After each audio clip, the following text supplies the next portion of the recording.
देशकै राजधानी काठमाडौँ भित्रकै व्यस्त सहर भित्रको एउटा खोला तर्नलाई बनाइएको पक्की पुल मुनि मानव बसोबास गर्ने एउटा घर। आजको श्रृङ्खला हेरेर अचम्म नमान्नुहोला, तपाईँ विश्वास गर्नुहुन्छ? व्यस्त सडक, त्यसैमाथि खोला तर्ने एउटा पक्की पुलभित्र एक मानवको परिवार वर्षौंदेखि बसोबास गर्दै आएको छ भन्दा वा ठुला नेता मन्त्रीदेखि सामान्य मानिस आवत जावत गर्ने खोलाको पुलभित्र मान्छे बस्ने घर छ भनेर भिडियो नै देखाउँदा तपाईँ तीन छक नहुनुहोला। हो, आज हामी तपाईहरूलाई वास्तविक दृश्य देखाउन र सुनाउन गइरहेका छौँ। भिडियो पुरा हेर्नुहोला। भिडियो पुरा हेरिसकेपछि तपाईको मनको जिज्ञासा र प्रतिक्रिया कमेन्ट बक्समा गएर राख्न भने नबिर्सिनुहोला। हामी यहाँ पुगेर दृश्य सङ्कलन गर्दा उक्त ठाउँको ढोकामा ताल्चा मारिएको थियो, अर्थात् ताल्चा लगाइएको थियो। साथै भित्र छिर्ने बाटो एउटा गार्डन जसरी वरपर साना फुलका बिरुवाहरू पनि लगाइएको थियो। हामीले क्यामेरा भित्र छिराएर हेर्दा मानिसका लुगा, बस्नलाई मेच र मानिसले दैनिक प्रयोग गर्ने सामग्रीहरू पनि भित्र देख्यौं।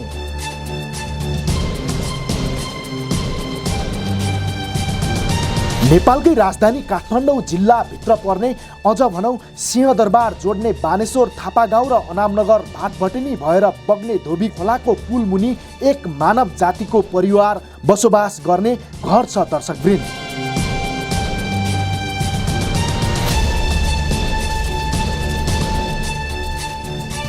उक्त खोलाको पुलमाथि दैनिक हजारौं सवारी पैदल यात्री आफ्नो गन्तव्यमा जान वा पुग्न आवत जावत गर्ने गर्दछन्।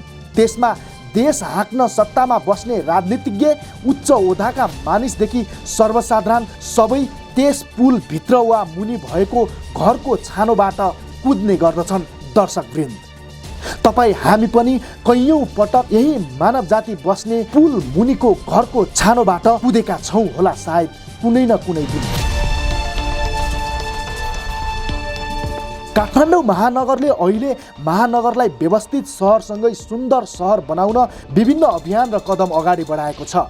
त्यसमाथि अहिले सुकुम्बासीको समस्या समाधान नै भएको छैन। यस्ता समस्याको समाधान गरी सिङ्गो महानगरलाई नै नमुना महानगर बनाउन स्थानीय सरकारदेखि विभिन्न सरकारवाला निकायहरू रात दिन लागि परेका छन्। तर काठमाडौँकै मुटु मानिने सिंहदरबार क्षेत्र, अनामनगर क्षेत्रभित्र एउटा यस्तो समस्या जुन वर्षौंदेखि आफ्नै आँखा अगाडि पैतला मुनि हुँदा पनि कसैको नजर पुगेको छैन वा यो समस्या जटिल नै लागेन। दर्शकवृन्द, प्रश्न सम्बन्धित निकाय र सरकारवालाहरूलाई।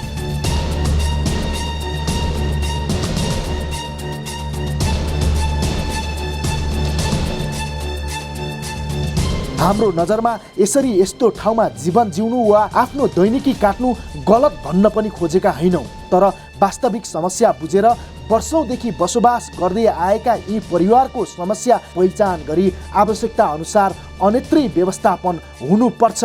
किनभने यहाँ भोलि भइपरि आउने घटनाको जवाब को हुन्छ भनेर पनि सोच्नुपर्ने जरुरी ठानेर आजको श्रृङ्खला तयार पारेका हौँ।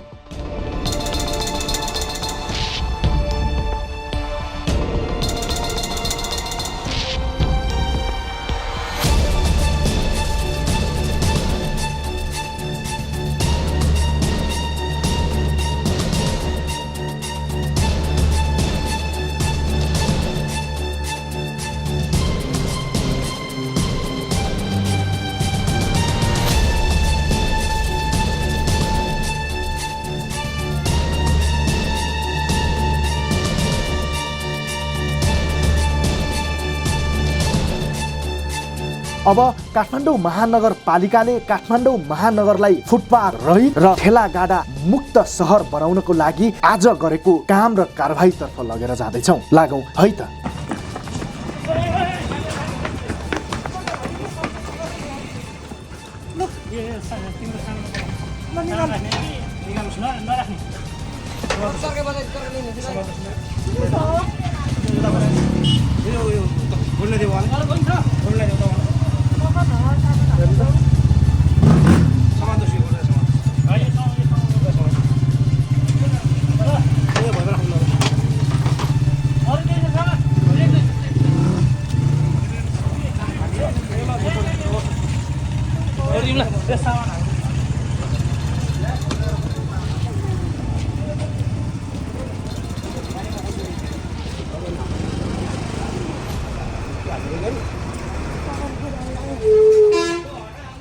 जोड हाल्यो यो क्रोस चाहिँ हटायो यो क्रोस अन्य पाइने तपाईँ थाहा छैन त्यही त अब यो चाहिँ घरमै हटायो खोइ त घरमै त्यसरी भत्काएपछि चाहिँ खोइ भत्कायो अनि उनीहरूले अब भत्काएर पनि हामीले नराख्ने यस्तो हामीसँग राख्दैन मतलब तपाईँलाई पेटी हो तपाईँले घरको टेप मिल्ने भइदिएर उहाँले यहाँसम्म घर बनाउनु हुन्थ्यो यो त राखेर छोडेको चिज हो अब तपाईँ फेरि उता ट्रस राख्नु पाइन्छ है त अब ट्रस उनीहरूले भत्काइदिएपछि मसँग यो नराख्ने भनेर चाहिँ नराखेको सर मैले होइन सुन्नुहोस् न मलाई आज वारको साथ गर्नु भोलि बार तपाईँ साढे बाहिर सञ्चालन कुरा सबै सामान कुनै पनि सामान पाइन्छ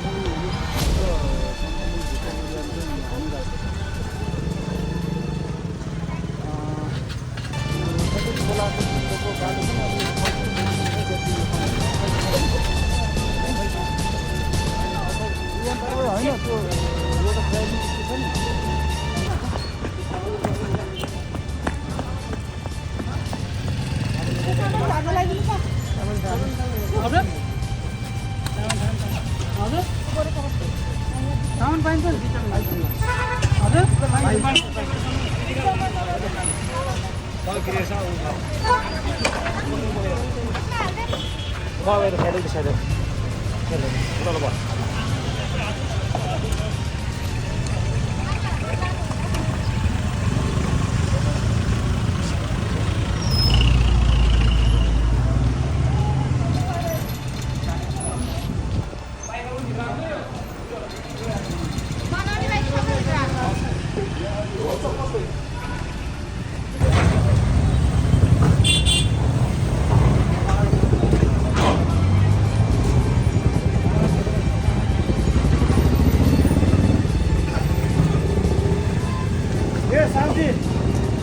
तपाईँहरूले अब यहाँ राख्नु पर्ने भित्रबाट बन्द निकाल्छु है भित्र निकाल्छु अहिलेसम्म हामीलाई भित्रबाट निकाल्छु के पनि मान्छे